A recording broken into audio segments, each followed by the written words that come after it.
All right. Welcome, everyone, to Water is the New Gold. And I'm going to do the usual disclaimers while people join us. So let's jump right in. So we say it's the world's only vital, scarce, and recession-proof market. And that's true because, of course, water is way underserved. Imagine if there was not enough oil in the world. It would be very high priced. Of course, we know that there is a lot of oil. So of course it responds mostly to people playing monopoly practices, but that's for another show. There is too much demand for good water. Water is way underserved. And as a result, it's a huge upside opportunity industry. And of course, it's a humanitarian endeavor. It's probably the combination of the most good you can do for the planet with the most good you can do for yourself if you choose how you participate. Okay, so it's Thursday, October 22nd, and it's briefing number 84. So let's jump right into it. We've got our safe harbor statement.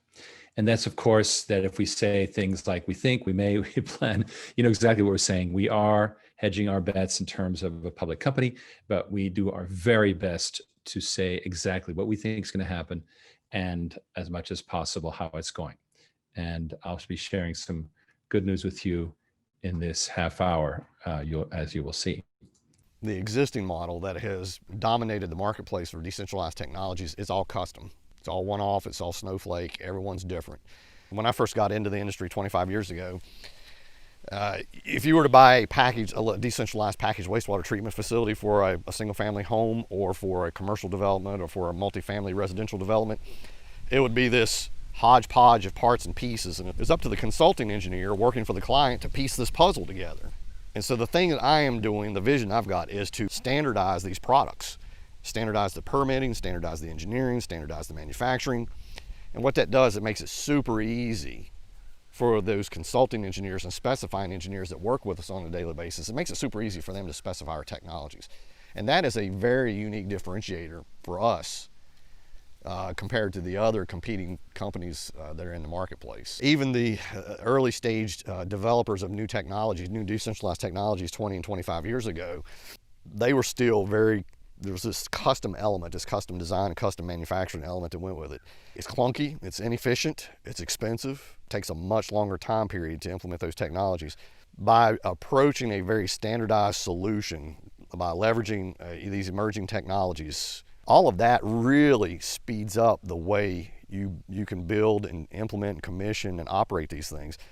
So the analogy of a custom car manufacturer versus a very standardized assembly line car manufacturing model, that is true, that analogy does apply. It does. The vision that we have and the model and the business model that we're pursuing, it's different. It is different from what you see of the mainstream conventional existing equipment suppliers and technology providers and the people that we compete with on a day-to-day basis. They're very entrenched, very conventional business models, not really conducive to innovation and evolution. We're radically different in that we are really focused on innovation. The consulting world, the engineering world that I work with and engage with on a weekly basis, when they learn about what we are doing, the technology solutions that we're developing, they're like, wow, I haven't seen anything like this in 20 or 25 years. This is really exciting. Glad to see that people are out there trying to change things and trying to shift the paradigm. I can use a paradigm shift.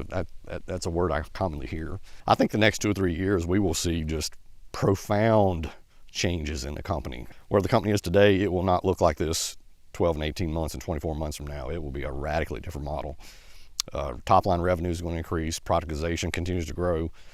The focus that we have on those things are really going to change the way the company functions and the way it's perceived in the marketplace, especially as we are getting more market exposure. We will become a household name.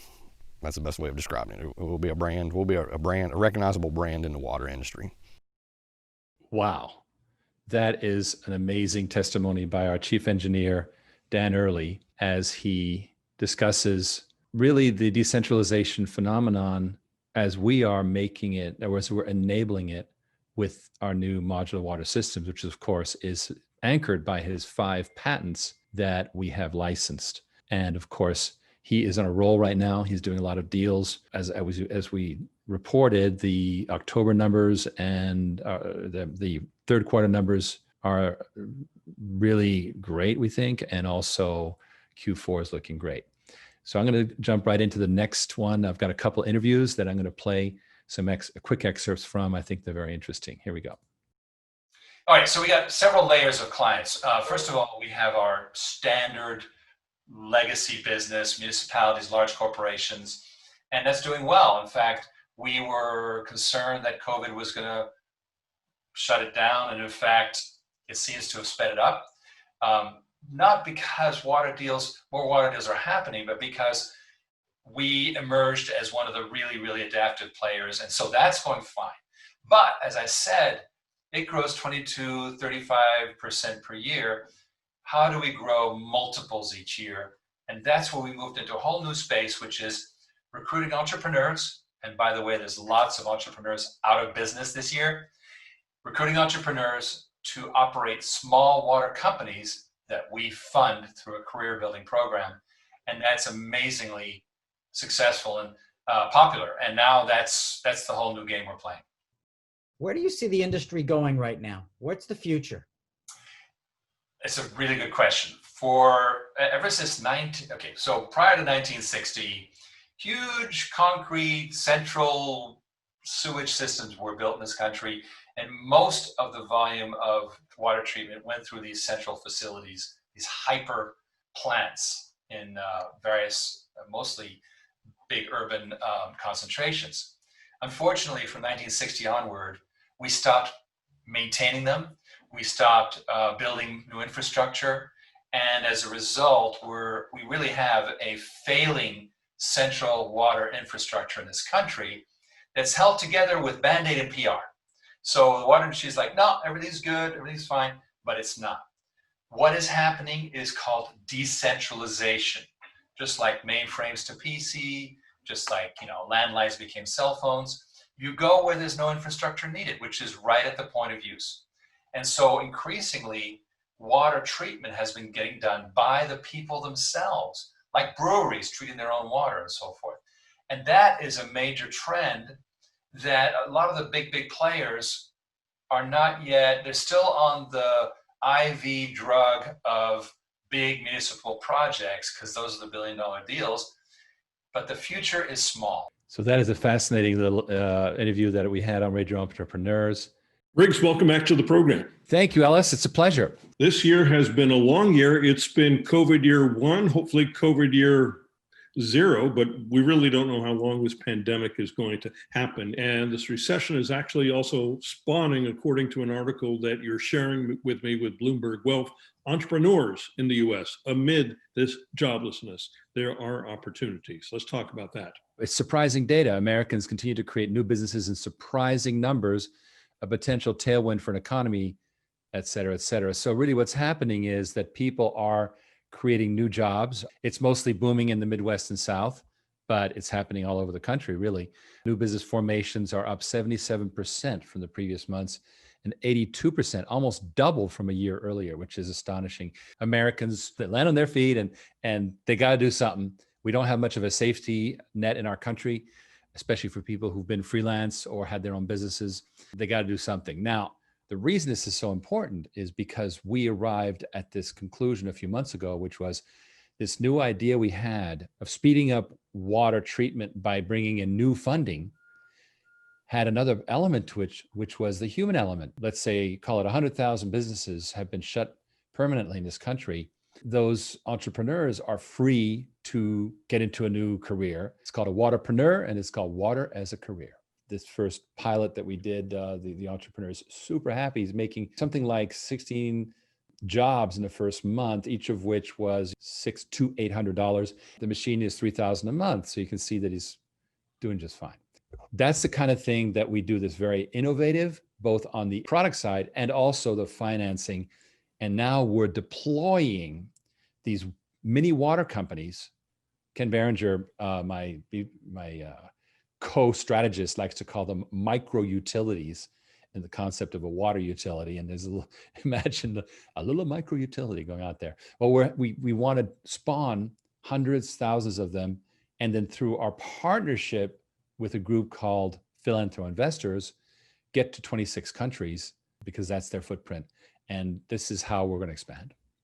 How are you subsidizing all of these machines, potentially thousands that you're going to put into the hands of entrepreneurs, some of them with great credit, some of them with questionable credit, but folks that you've screened? We have a dream of letting investors directly invest in the water equipment. And that's the whole idea of an Airbnb for water in a way. But that's down the road. For now, we want to be the financier, and we have a very successful corporate bond, which earns double digits on dividends, as well as superb upside, price protected upside. This is a very good high yield instrument for investors. And we're able to, of course, pay for all the development costs, but as well, we're now starting to pay for these machines. We did one already. We're going to keep on doing more. We're actually talking to high net worth investors about creating a quote unquote kind of a GM financial, where it's a captive finance organization like what they have in the car business, and bring these high net worth investors to create our bank. I know there's all sorts of opportunities given by banks and other firms to open a savings account with less than 1% interest. This seems like another option potentially. There's a site called the Chapwood Index, which you can go to the Chapwood Index and you can look at the true inflation. And gosh, San Francisco, 12.1% per year. Portland, 9.8, Seattle, 11.6. Let's just say it's 10% average across the country. Well, 10% using what's called the rule of 72 means that your inflation will double over 10 years, right? That means your dollar will be worth half in 10 years. You cannot afford to hold dollars. It's important to at least make double digits per year to at least hold with inflation, and then you have a potential upside in the payoffs. Investing in OriginClear is not about investing in the stock. It's about investing in our corporate bond. It drives this cool waterpreneur thing. As we like to say, we're the water company for the new economy. We are the post-COVID water company. Rick, it's always great to see you and chat with you. Thank you so much for joining me today on the program. I look forward to more updates in the future. Well, as you saw, that I kind of slipped the story a little bit of what I was going to talk about in this briefing in that last little clip. And I see I've got some chats. Before, you know what, actually, I see that John raised his hand. John, to all panelists, I'm happy to hear you are to put new revenue on the balance sheet this year. Yes. Dan Early was very, very good, as you saw in that clip, about how we're becoming a household name. But a lot of people, including us, want to know what's happening this year. And I'm very, very happy with the progress of our revenue this year. So yes. All right, let's jump right into the rest of the show. We had some interesting news on the 15th that we have an executive order to modernize America's water resource management and water infrastructure. There's now a water subcabinet to facilitate efficient and effective management and modernization of water supplies and systems. Let's take a look at what that means on the internet. This is the story that broke in the water trades. And what this is about is to coordinate between the Department of the Interior, the EPA, and then U.S. Department of Agriculture, Commerce, Energy, and the Civil Works. The goal here really is to try to coordinate, because there's too many agencies doing too many different things. Get a national water strategy going, and also work on water infrastructure, which is badly needed. Now, of course, meanwhile, the infrastructure is messed up. So even though this is a good sign and regardless of who becomes president, I'm quite sure that the focus on water will continue, but we need to focus on the problem right now. Because even with maximum government focus like this, it's going to take years to turn things around. So, but it's really, really a good step. So happy to see that. Let's now take a look at some of the other stuff that's going on here. I was teasing everyone in my CEO update on the cost of living price index. What's that all about? What's going on? What is the true CPI? It's really interesting because the government has interesting things like what you might call an enjoyment factor that they throw in. For example, if you get a car that, let's say, costs the same but it's got better features, it's got, I don't know, airbags and radar, then the government thinks you got more for your money. And so they'll actually lower the inflation rate. It's crazy. So what is the true cost of living price index? Well, first of all, it's important to look at the fact that more than 6 million households missed their rent or mortgage payment in September. And that is a really dire situation. And I feel for the people who've done it. I also feel for the real estate industry that's having to deal with this. Here's the story in USA Today. Here it is. And I'm not going to play the clip.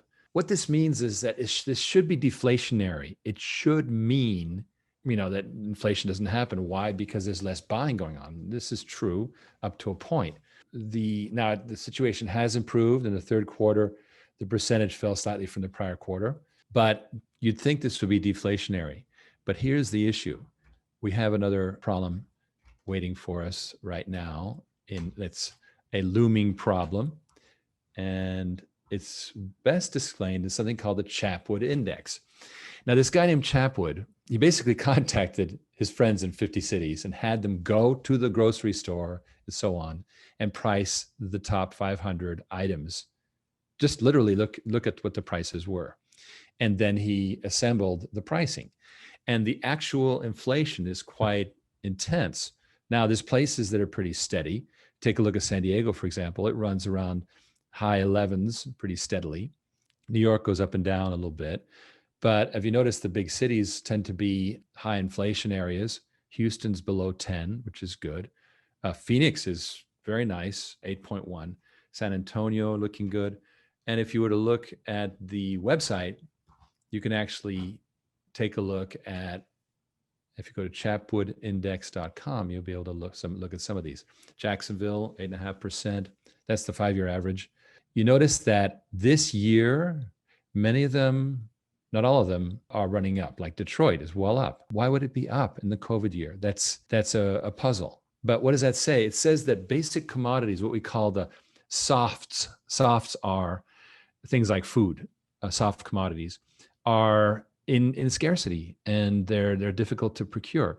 Denver's looking good, but it's up this year from 8 to 8.6. It's been trending upward for some time.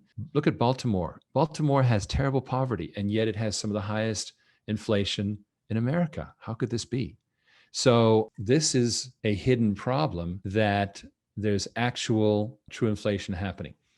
Albuquerque is looking really good, right? Obviously, the more rural areas tend to be lower inflation. And I think that relates to rents, which I guess will go down, but who knows? Look at Cleveland. It jumped right up, back up. In 2019, it was doing fine, and it's popped right back up. Oakland, 13.3%. That has got to be the record holder. And if I were going to play with the sort here, Albuquerque is the lowest. Sacramento, 13.4% is the highest. In fact, look, all of the highest ones, the top 1, 2, 3, 4, 5, 6 are in California. Then we go to New York, and then back to California, Long Beach. So it's pretty amazing. What I'm trying to get at here is we are looking at the Chapwood Index right now. And as you can see, true inflation is not 2% or whatever. This is bullshit. It's more, it basically is 10%. And if you're in an urban area, then it's much, much worse. What does it say? It really says that you have to start thinking about how to make more than 10%. Now, we have warnings that there's a flash crash coming. I saw that coming from one of the people that I deal with in crypto. There's going to be a lot of uncertainty around the US election. And this is regardless of who wins. We could go into December not knowing who the president is. This uncertainty is going to be very tough on the markets. So I ask you to look at your unprotected positions and protect them. But this still doesn't deal with the fact that there's no easy ways to make more than 10%. And that's what we're talking about here. You guys know what this is about. You can basically make 12%, which is just about, it's more than the average. And by the way, in one of those interviews, I was talking about the rule of 72. What is this rule of 72? Well, it's just a handy way to figure out what interest does when you're looking at, and so in the case of 10%, if you assume 10% inflation, The rule of 72 says that your prices will double in 7.2 years. I was incorrect in that interview. I said 10 years. It's actually 7.2 years. The 772 is a rough way to figure it out. And so in 7.2 years, you could have half your money. This is not acceptable. Now, what OriginClear offers is this double-digit yield. Right off the bat, we give you 25% of your investment as a bonus grant, and it's priced to when you adjust it later at the time of conversion.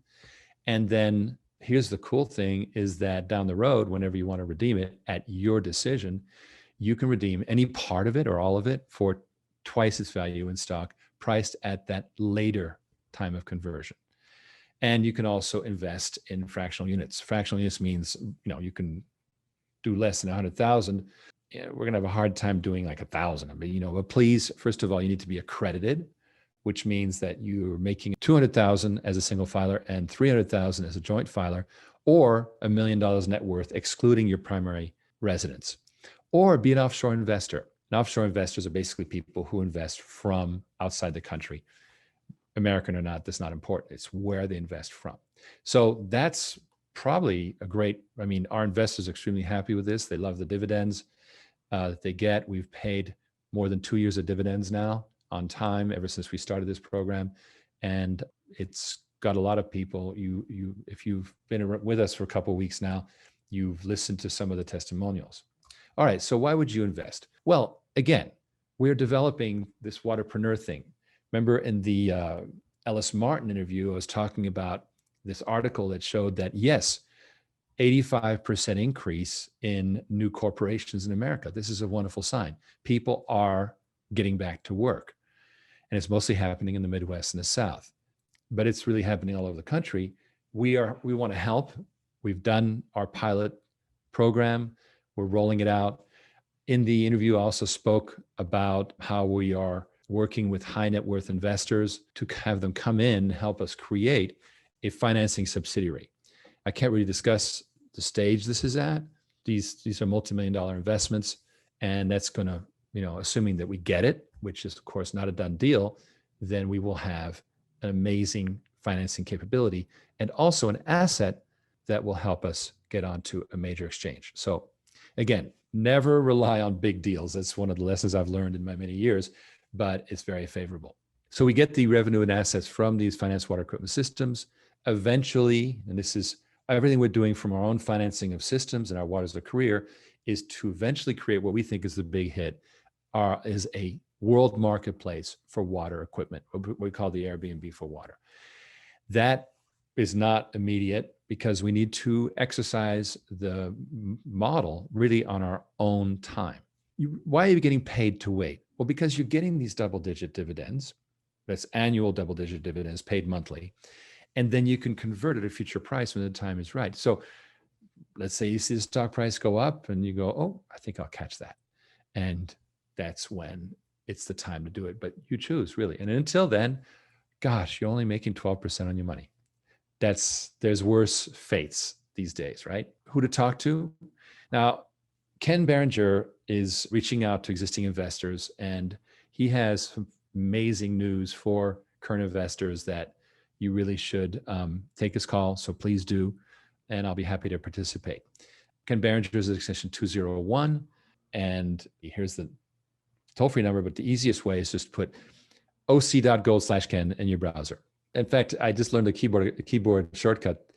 Control L will put you right in the browser. Control L, boom, there you are on the browser, type oc.gold/Ken, and it will schedule your call. Or just email invest@originclear.com, which is what our Devin Angus handles, and it's also a way to talk to me. All right, I know there's a couple chat questions. Please give me your questions. I'm going to be answering them shortly. Here is our disclaimer, which says that the offering we've been talking about is not registered with the Securities Exchange Commission. Therefore, they have not examined it. And of course, these involve risk and loss. All investments do. I wanted to tell you about next week. We have an amazing investor who has been steadily investing in our Regulation A offering and for unaccredited investors. but in fact, he is soon going to, we think in a few months, going to become accredited, which is also going to help him invest in the Regulation D, the accredited offering. And this gentleman has a unique point of view and reasons why he's invested and what he plans to do. And it's actually a water philanthropy investor ambassador is the correct way to put it. He's actually a water philanthropy investors ambassador. And meanwhile, I'm going to also take a look at some of the questions you guys have. Wow. Well, Michael Gilbert wants to offer us money at less than 1%. Well, thank you very much. Michael, if you would just reach out to invest@originclear.com, that's wonderful to hear. Michael is with a group called Value Corp. So that's cool. I wanted to tell you guys that Philanthro Investors is an amazing group, and they have really done wonders for us by opening up our network to international, also helping us with, they really have figured out how to make things work both for, making money and also for helping people. They have just an amazing real estate model, which we are learning from. Okay. Well, guys and gals, thank you very much for being with me tonight. I just think that we have the best time. I loved Dan Early's quote. Oh my gosh. I may actually just replay it right now. And in fact, our first Water Philanthropy Investors Ambassador says, I love it. So thank you. I'm not saying the name because I'm being very, very teasy, right? But anyway, remember that, first of all, stay cool about the political environment. This situation it will pass. And then we'll be in the new year and water will still be in demand. And so we definitely want you to don't be exposed during the election period. Keep your money safe. Put your money somewhere where it's going to make real money. And remember that every penny that you invest in OriginClear, even the small $500 investment you might put in Regulation A on the unaccredited offering, helps us to roll out these waterpreneur projects and even to build our existing business down in Texas. So it does a lot of good for your pocketbook, right? And remember also that you can invest directly from your IRA or your 401k, either from within it, or you can also borrow from it penalty free, as long as you return it. I think it's, is it 1 year? It's 2 years, I believe. So that's a COVID thing. Talk to Devin Angus, who's our specialist about that. But anyway, thank you very much. And I trust all is well with you. Paul Fetcher, who was with us the other week, says, politically, either way, the increase in demand for clean water is undeniable. And with that wonderful thought, I will end the show tonight. Thank you so much. Be here next week for a wonderful discussion with our new first Water Philanthropy Investors Ambassador. Good night.